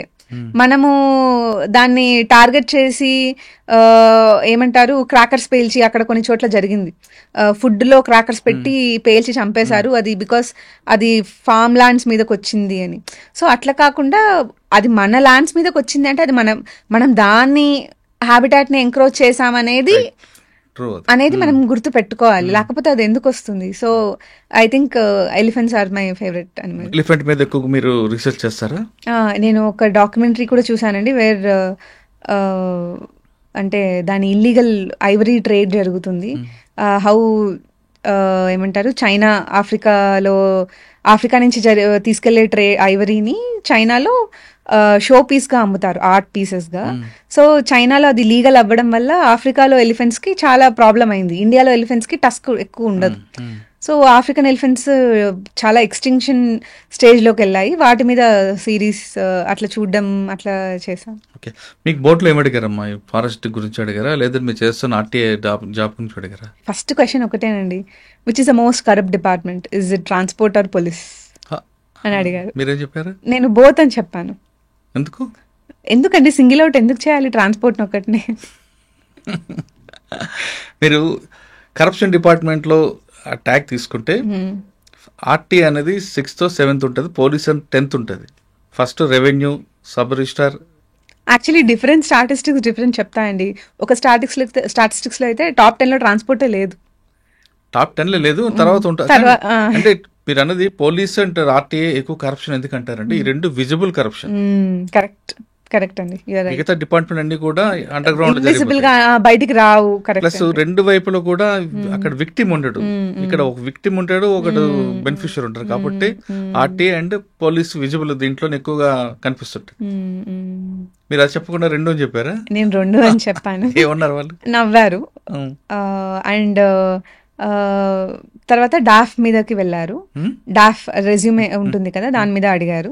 నేను వైల్డ్ లైఫ్ డాక్యుమెంటరీస్ అని రాశాను, అందులో వైలిన్ కూడా ప్లే చేస్తాను, అంటే బేసిక్ ప్లే చేస్తాను, అది రాశాను. ఆయన రెండు లింక్ చేసి వైల్డ్ లైఫ్ డాక్యుమెంటరీస్ లో ఏ ఇన్స్ట్రుమెంట్స్ ప్లే చేస్తారు చెప్పు అని అడిగారు. It was a very unexpected question అనమాట. అలా అడిగారు. దెన్ అంటే నోటబుల్ క్వశ్చన్స్ కొన్ని ఉన్నాయండి. నేను ఫ్లూట్ వాయిస్తారు, రీజన్ బట్టి కూడా ఉంటుంది. ఆఫ్రికాలో అయితే బీట్స్ వేరేలా ఉంటాయి, డ్రమ్స్ ఎక్కువ వాయిస్తారు, అట్లా రీజన్ బట్టి ఉంటుంది. వెనకాల బ్యాక్గ్రౌండ్ బట్టి కూడా, ఇప్పుడు అటాక్ అయ్యేటప్పుడు ఒకలా ఉంటుంది. నెక్స్ట్ అప్పుడే పహల్గామ్ అటాక్ జరిగిందండి కాశ్మీర్ది. సో నన్ను అడిగారు ఈ టైంలో, ఇప్పుడు శ్రీనగర్లో will you conduct an IPL match if you are the authority there అంటే నేను చెప్పాను సార్, అంటే do you think it is good or bad అని అన్నారు. నేను చెప్పాను sir it is both good and bad. It is good majorly because it sends a signal to the world that India is capable of conducting a match in such a sensitive zone. అని చెప్పాను. But it also requires security arrangements. ఇప్పుడు army అంతా border లో deploy అయి ఉంటుంది, and majorly we need local Kashmiri support. అది లేనిదే మనము అంత పెద్ద ఈవెంట్ కండక్ట్ చేయలేము అని చెప్పాను. అది చెప్పినప్పుడు నాకు యాక్చువల్లీ కొంచెం భయం వేసిందండి. అంటే అంత నేను అంటే ఓవర్లీ అంబిషియస్గా మాట్లాడానా, సంథింగ్ ఫీజిబుల్గా లేదా అన్నట్టు. లేదు, మీరు కరెక్ట్గా చెప్పారు. ఎలా అంటే వాడు ఇండియన్ టూరిజం మీద దెబ్బ కూడదని అనుకుంటున్నప్పుడు మనం అది మర్చిపోయాం అనే విషయాన్ని మనం మెసేజ్ పంపాలంటే ఐపీఎల్ మ్యాచ్ అవ్వాలి, సినిమా షూటింగ్ అవ్వాలి, మేము డిమోరలైజ్ అవ్వలేదు అని చెప్పడానికి, అదే మేము ఎక్కడ డిసప్పాయింట్ అవ్వలేదు అని మనకు మెసేజ్ పంపడానికి సినిమా షూటింగ్ అవ్వాలి, ఐపీఎల్ మ్యాచ్ అవ్వాలి, అక్కడ ప్రతి ఇండియన్ రెగ్యులర్ గా జరిగేవన్నీ జరగాలి, ఎకానమీ హిట్ అవ్వకుండా. అయితే అప్పుడు ఒక మెసేజ్ పోతుంది. మీరు చెప్పింది కరెక్ట్ చెప్పారు. అండ్ అఫ్ కోర్స్ దాంతో పాటు సెక్యూరిటీ చూడాలి, లోకల్ కాశ్మీరీ సపోర్ట్ ఖచ్చితంగా ఉండాలి అని చెప్పారు. మీరు ఐఏఎస్ అవ్వాల్సింది ఐఏఎస్ వస్తున్నది అయితే. ఓకే, నెక్స్ట్ ఇంకేం అడిగారు? నెక్స్ట్ లుక్స్ మీద అడిగారండి. Basically this interview is a very big thing for me. ఎందుకంటే ఆ రోజు నేను డార్క్ కలర్ శారీలో వెళ్ళాను. అంటే ఇప్పుడు మ్యాంగో బైట్ ఉంటుంది కదా, కొంచెం ఆ కాంబినేషన్ అనమాట. సో అందరూ లైట్ కలర్స్ లో వస్తారు ఉమెన్ అంతా, బట్ నేను డార్క్ కలర్ లో వెళ్ళాను. ఆయన ఈ చాయిస్ ఆఫ్ సారీ గురించి అడిగారు, ఎందుకు ఇది చూస్ చేసుకున్నావు అని. మా మదర్ చాయిస్ అండి అంటే అప్పుడు వాళ్ళు అన్నారు, అసలు కలర్ ఎందుకు మ్యాటర్ అవ్వాలి, లుక్స్ ఎందుకు మ్యాటర్ అవ్వాలి ఒక ఇంటర్వ్యూకి. నీకే కనుక ఒక అబ్బాయి, ఇప్పుడు నార్త్ లో అంతా ఎక్కువ ఫెయిర్ స్కిన్ వాళ్ళకి వెళ్తారు కదా అబ్బాయిలు, do you thinks looks should matter అన్నట్టు అట్లా క్వశ్చన్ వెళ్ళింది అనమాట. నేను చెప్పాను కలర్ మ్యాటర్ అవుతుంది, బికాస్ ఇంటర్వ్యూలో కొన్ని కలర్స్ మోర్ యాప్ట్ ఉంటాయి. Like blue gives a very coming effect, blue colour అనేది. సో బ్లూ ఎక్కువ వేసుకుంటారు. అండ్ లుక్స్ గురించి అడిగినప్పుడు నేను చెప్పాను, అంటే సోషల్ మీడియా వల్ల ఎక్కువ ఈ కాన్షియస్నెస్ అనేది వచ్చింది, కలర్ లుక్స్ అనేది, ఇంతకుముందు అది లేదు. And if a guy comes to an alliance, నాకు ఇట్లా మ్యారేజ్ ప్రాస్పెక్ట్స్లో ఎవరన్నా ఇంత ఫేర్ అమ్మాయి కావాలి అని అడిగినప్పుడు నేను, అంటే నువ్వేం చెప్తావు అని అడిగారు. ఆ క్వశ్చన్ అడిగి నేను చెప్పాను, కొన్నిసార్లు లుక్స్ మ్యాటర్ అవుతాయి, నేను అవుట్ రైట్గా అవ్వదు అని అయితే చెప్పను, మ్యాటర్ అవుతాయి, కానీ I also want the person to know the personality inside me. అంటే బయట ఎక్స్టర్నల్ గా బాగుంది ఓకే అని చెప్పడం అట్లా కాదు కదా అని, అట్లా కాన్వర్జేషన్ వెళ్ళింది అనమాట. I think they seemed happy with that. Next major ఒక క్వశ్చన్ ఎక్కడ అయిందంటే అండి, మిర్రర్ రైటింగ్ నా హాబీ. మిర్రర్ రైటింగ్ అంటే ఇప్పుడు అంబులెన్స్ మీద రివర్స్ లో ఉంటుంది కదా, నేను అట్లా రాయగలను, ఐ కెన్ రైట్ అనమాట. పేజ్ తిప్పి చూస్తే నార్మల్ గా కనిపిస్తుంది, లేకపోతే ఫోటో సెల్ఫీ తీస్తే కనిపిస్తుంది. వాళ్ళు మిర్రర్ రైటింగ్ ఏంటి అంటే చెప్పాను, ఇట్లా ఇది హాబీ అంటే అల్జైమర్స్ కి హెల్ప్ చేస్తుంది అని వాళ్ళే మాట్లాడుకున్నారు బోర్డులో వాళ్ళే. నేను అక్కడ పేపర్ పెన్ ఉంది, ఇప్పుడు పేపర్ పెన్ ఉంది అంటే నేనేదో చూపించచ్చు కదా, అంటే దే ఆర్ ఆల్సో ఎక్స్పెక్టింగ్ నీకు ఛాన్స్ ఇస్తే నువ్వేమైనా రాసి చూపిస్తావా అన్నట్టు. నేను ఇనిషియేటివ్ గా తీసుకొని, sir if you permit me I would like to show it అని అన్నాను. అయితే ఆయన వాళ్ళందరూ సడన్ గా సర్ప్రైజ్ అయ్యారనమాట, అదేంటి ఇట్లా అడుగుతుంది అంటే, usually people don't take that step. A question అడుగుతారు, వీళ్ళు ఆన్సర్ చెప్తారు పోతారు అన్నట్టు ఉంటుంది. సో ఇదేంటి ఇట్లా అడుగుతుంది అని చెప్పి వాళ్ళు ఓకే అన్నారు. నేను రాయబోతుంటే అప్పుడు చైర్మన్ అన్నారు, see she is waiting for this moment అన్నాడు. అంటే అమ్మాయి దీనికోసమే వెయిట్ చేస్తుంది. అసలు ఆ క్వశ్చన్ అది అన్నప్పుడు నాకు అసలు నవ్వాలా ఏం చేయాలి అన్నట్టు ఉన్నింది. నేను రాశాను, వాళ్ళు చూసారు, ఓకే ఒక సెంటెన్స్ ఇచ్చి రాయమన్నారు. అంటే I attended the interview at UPSC on this date అన్నట్టు రివర్స్ లో రాశాను. So I think they were impressed with that. And red Sanders మీద అడిగారు దాని తర్వాత. ఇప్పుడు అదే మన మూవీ పుష్ప మూవీ ఇది, ఇప్పుడు నువ్వు రెడ్ శాండర్స్ స్మగ్లింగ్ ఎట్లా తగ్గిస్తావు అని అడిగారు. ఇప్పుడు చాలా మెకానిజమ్స్ ఉన్నాయి, బట్ నేనే కనుక if I become a DFO of that area, ఇప్పుడు ఒక కాన్సెప్ట్ వచ్చిందండి, ప్రతి చెట్టుకి ఒక చిన్న సెన్సర్ పెట్టేస్తారంట. సో ఒక చెట్టు కొట్టేసినప్పుడు ఒక ఆ సెన్సర్ వైబ్రేట్ అవుతుందంట. అది సిగ్నల్ టవర్కి వెళ్ళిపోతుంది, అక్కడ నుంచి హెడ్ క్వార్టర్స్కి వెళ్ళిపోతుంది. అప్పుడు మొత్తం బెటాలియన్ అంతా దిగి ఏమంటారు స్మగ్లింగ్ ఆపడం అనేది ఒక మంచి ఐడియా. అది నేను చెప్పాను. So they were happy about that. అంటే ఓవరాల్గా నాకు ఏమనిపించిందంటే అండి, కామ్నెస్, ఇనిషియేటివ్ తీసుకోవడం, నేను రాసి చూపించడం కానీ, ఒక ఛాలెంజ్ని ఎలా పాజిటివ్ గా కన్వర్ట్ చేయొచ్చు, లైక్ పెహల్గామ్ అటాక్ కానీ అవన్నీ, అండ్ ఎంత బ్రాడ్ గా ఆలోచించగలము అనేది, ఈ 4 things I think were the reasons why I got a very good score అనేది అనిపిస్తుంది. స్కోర్ తక్కువ వచ్చినా ర్యాంక్ వచ్చేదే, కానీ అంత మంచి ర్యాంక్ రావడానికి ఐ థింక్ ఇంటర్వ్యూ స్కోర్. బోట్లోకి వెళ్ళావు, ఐ కాంటాక్ట్ ఎవరికి ఇచ్చావు? ఇది యాక్చువల్లీ మీరు చాలా కరెక్ట్గా అడిగారండి. నేను ఐ కాంటాక్ట్ అడిగిన వాళ్ళకి ఇస్తున్నాను అనమాట. అప్పుడు చైర్మన్ అన్నారు, షీఈ్ లుకింగ్, నేను అడుగుతుంటే నన్నే చూస్తుంది కదా, this is a very nice thing.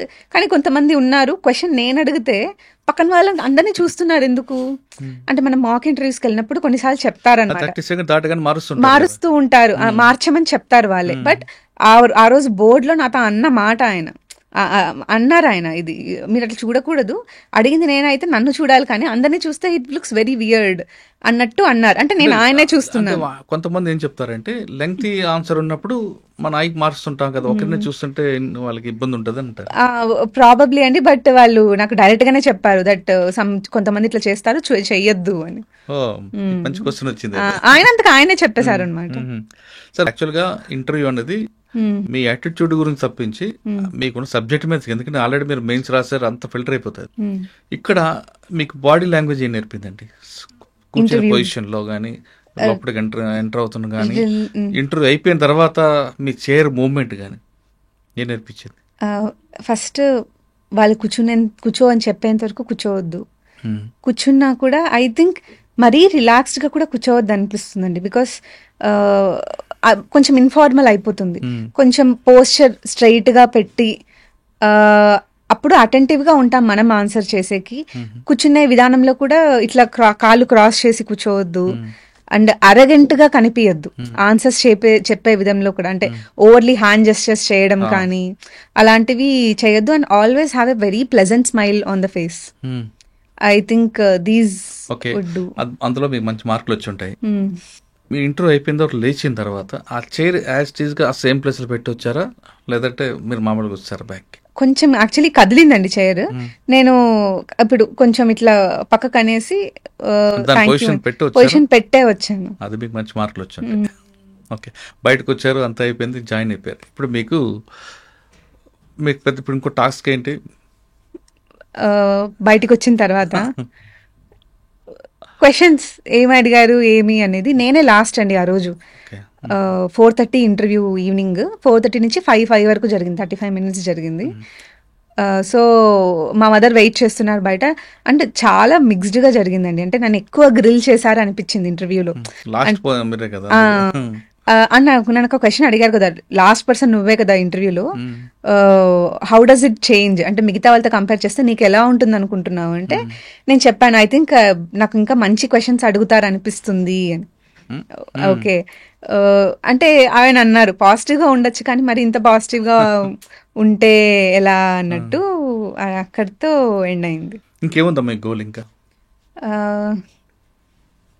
Forest service మీద అందులో ఏం సాధించాలనుకుంటున్నారు? ఐ థింక్ ఇంకా కొంచెం నేను కొంచెం రీసెర్చ్ వైపు పోదాం అనుకుంటున్నానండి. నేను టెక్నికల్లీ అంత సౌండ్ కాకపోవచ్చు ఫారెస్ట్లో, బికాస్ నేను ఆ బ్యాక్గ్రౌండ్ నుంచి రాలేదు. But I want incentivise the same. అంటే ఇప్పుడు కాలేజ్లో ఇంటర్న్స్ చేసే వాళ్ళు కానీ వాళ్ళు ఇంకా ఎక్కువ నాలెడ్జ్ ఉంటుంది ఇప్పుడు ఏఐ వాడి, డేటా అనలిటిక్స్ వాడి అట్లా. సో వాళ్ళకి ఫినాన్షియలీ ఇన్సెంటివ్ ఇచ్చి I want them to study on forest. దీని ద్వారా అవేర్నెస్ కూడా వస్తుంది, అండ్ వాళ్ళకు కూడా ఒక మంచి సర్వీస్ చేసినట్టు ఉంటుంది. సర్వీస్ అంటే ఓన్లీ మనుషులకే అనేది మనము ఆ కాన్సెప్ట్ నుంచి బయటికి రావాలండి. It is forest is also very long term investment. అది బాగుంటేనే మీకు వాటర్ కానీ ఎయిర్ కానీ దాని నుంచి వచ్చే అన్ని మెటీరియల్ ఆస్పెక్ట్స్ కూడా. సో ఐ థింక్ మీరు పాజిటివ్ మైండ్ సెట్ ఉన్నారు కాబట్టి అందరూ మీలాగే ఉండాలంటే ఒక కాన్సెప్ట్ ఉంది. ఉత్తరాఖండ్ మీరు వెళ్తారు రాబోయే కాలంలో, అక్కడ మీకు డైరెక్ట్ ట్రైనింగ్ ఉంటుంది. ఉత్తరాఖండ్లో ట్రీ హగ్ అని ఒక కార్యక్రమం ఉంటుంది.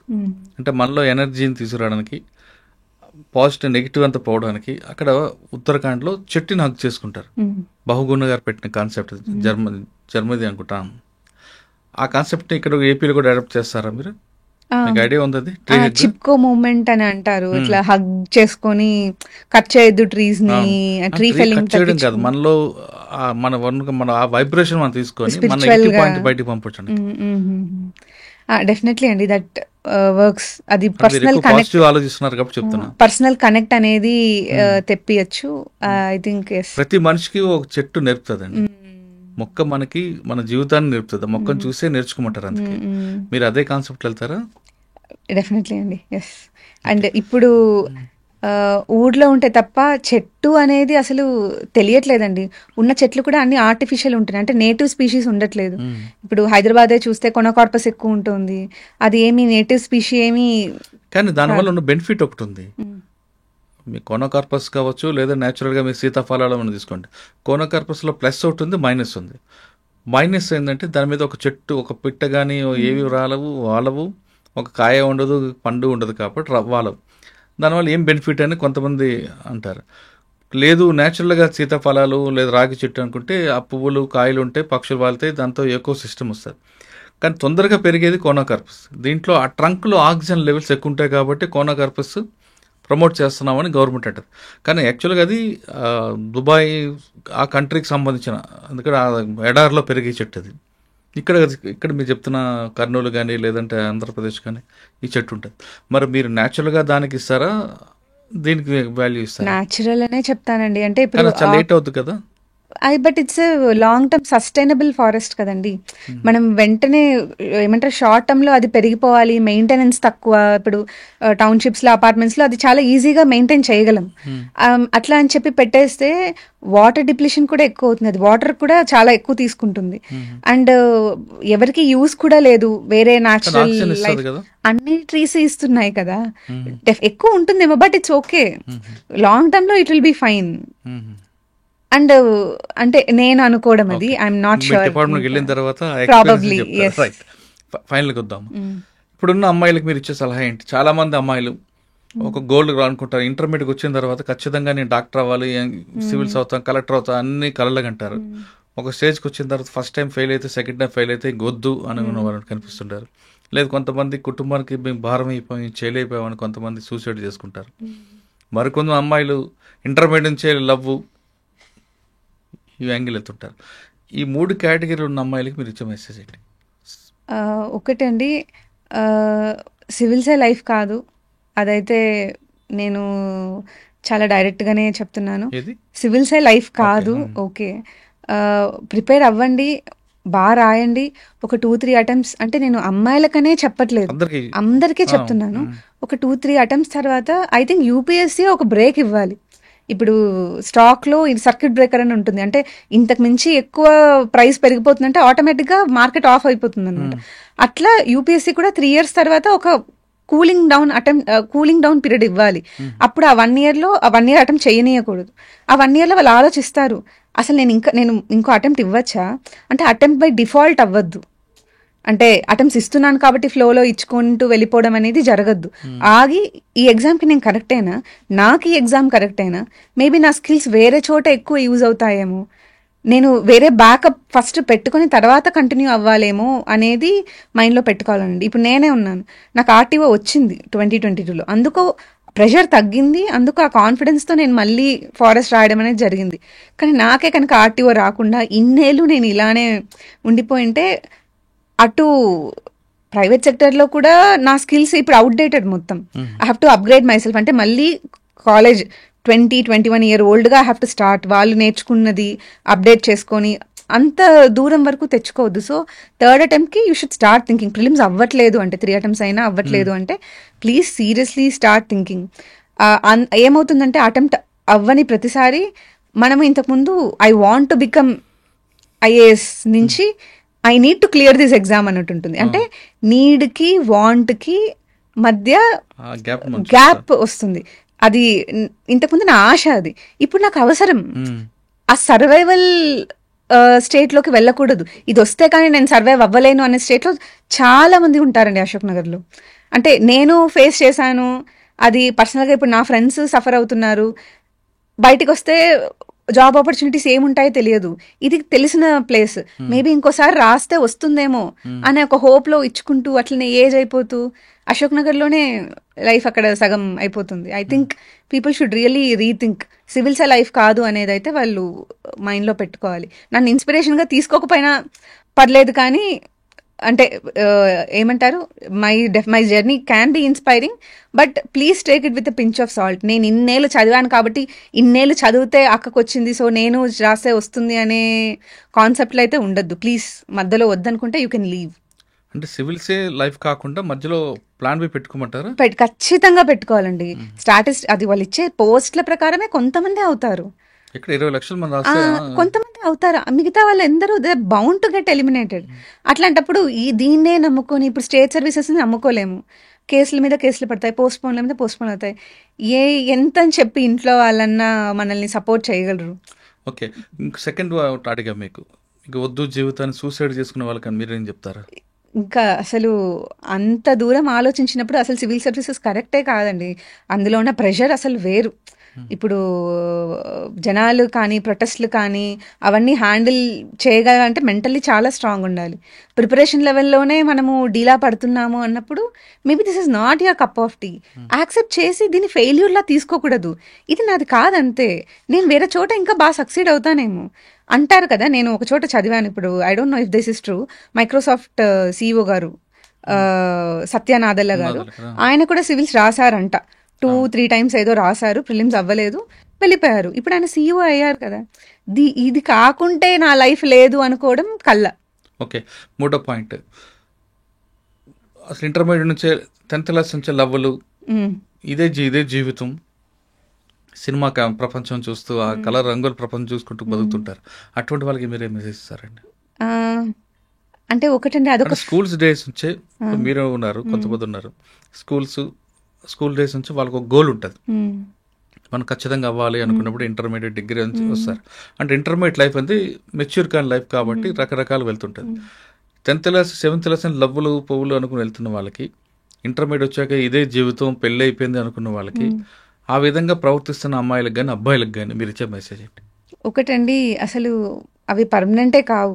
దాని తర్వాత మీరు లైఫ్ చాలా చూస్తారు, చాలా ప్లేసులకు వెళ్తారు, చాలా చదవడం జరుగుతుంది. సో మీ మైండ్ మారిపోతుంది అనమాట. సో మీరు ఇప్పుడున్న ఎటువంటి రిలేషన్షిప్స్ కానీ ఏవైనా నిల్చోవు. మీరు టెంపరీగా ఏదో ఒక డిస్ట్రాక్షన్ చూస్తున్నారే కానీ అవి సస్టైనబుల్ కావు. ముందు మీ కెరియర్ మీద ఫోకస్ చేయాలి, మిమ్మల్ని మీరు ఎంప్లాయబుల్గా చేసుకోవాలి, దాని తర్వాతే ఏదైనా అని చెప్తాను. అట్లీస్ట్ గ్రాడ్యుయేషన్ వరకైనా ప్లీజ్ వెయిట్ అనే చెప్తాను నేను. అండ్ ఇంకొక పాయింట్ అండి, అంటే నేను ఇది పర్సనల్గా నోటీస్ చేసింది, graduation when you're choosing civil services ఓరియంటేషన్తో ఏమంటే 3 year 5 year కోర్సెస్ అని వస్తున్నాయి. నన్ను అడిగితే please find a graduation which makes your self employable.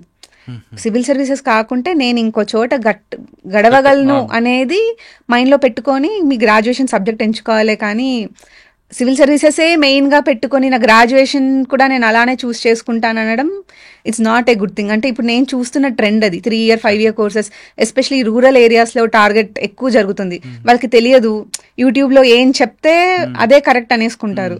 So వాళ్ళు ఈజీ టార్గెట్ అనమాట. So I think people should rethink when advertisements ఇలాంటివి ఏమన్నా వచ్చినా. ఓకే, మరొక ఫైనల్ క్వశ్చన్. కడప నుంచి అనంతపురం నుంచి కడప మీద నుంచి హైదరాబాద్ వచ్చి పాస్ అయ్యామా, కానీ సివిల్స్ రాయాలంటే ఆర్టీసీ క్రాస్ రోడ్ ఉండాల్సిందే లేదా ఢిల్లీ వెళ్ళి ఉండాల్సిందే చాలామంది భావిస్తారు. అది కరెక్ట్ అంటారా? ఇప్పుడు ఎక్కడైనా చదవచ్చండి, బట్ నాకున్న ఎక్స్పీరియన్స్లో నేను విన్న ఇదిలో మెయిన్స్ ప్రిపరేషన్ వరకు ఢిల్లీ చాలా బాగుంటుందనే అంటారు. మీరు మిగతా ప్రిపరేషన్ ప్రిలిమ్స్ ఇంటర్వ్యూ వరకు ఇక్కడే ఉండిపోవచ్చు, కానీ మెయిన్స్ ఒక 4-5 months చదవకుండా సోషల్ మీడియా దూరంగా ఉండి సాధించారు ర్యాంకులు. అంటే వాళ్ళు అంటే మీరు ఆన్లైన్ సోర్సెస్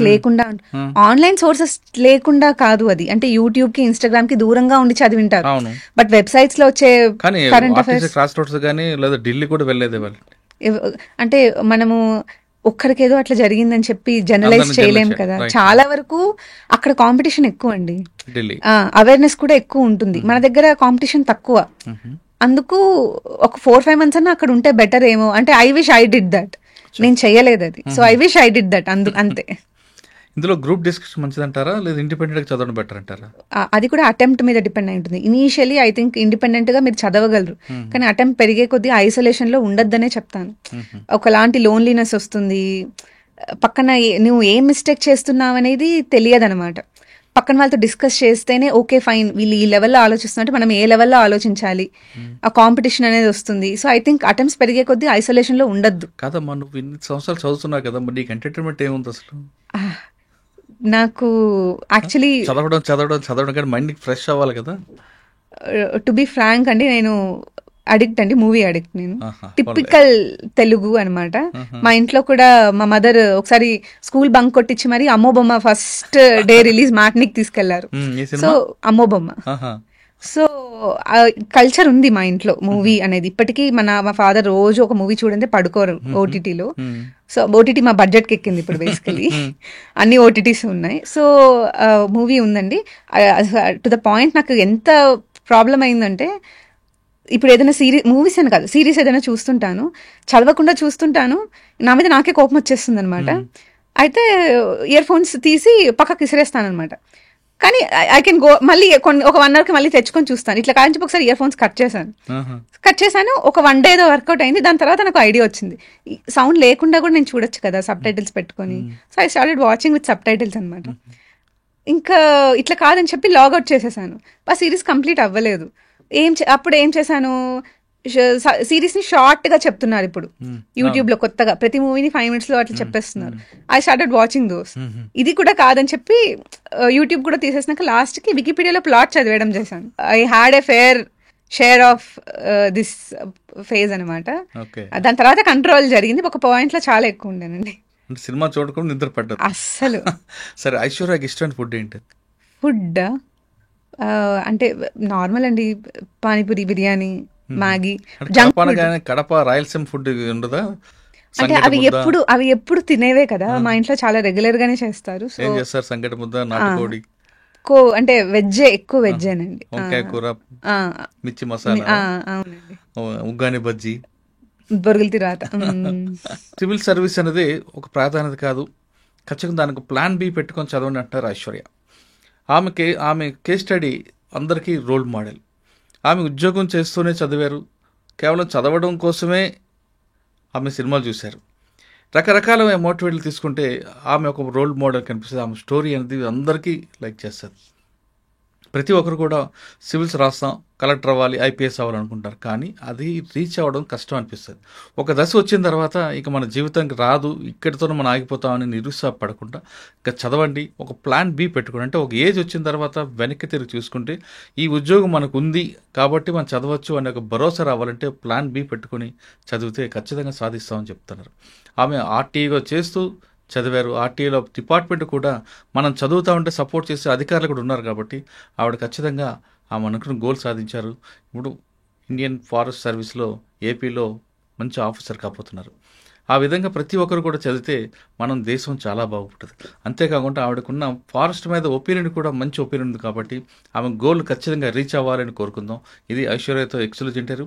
వచ్చే వారం మరో గెస్ట్తో మళ్ళీ కలుద్దాం. అంతవరకు నమస్తే, థ్యాంక్ యూ అమ్మా, ఆల్ ది బెస్ట్. ఖచ్చితంగా మంచి ఫారెస్ట్ ఆఫీసర్ అవుతావు. థ్యాంక్ యూ అండి.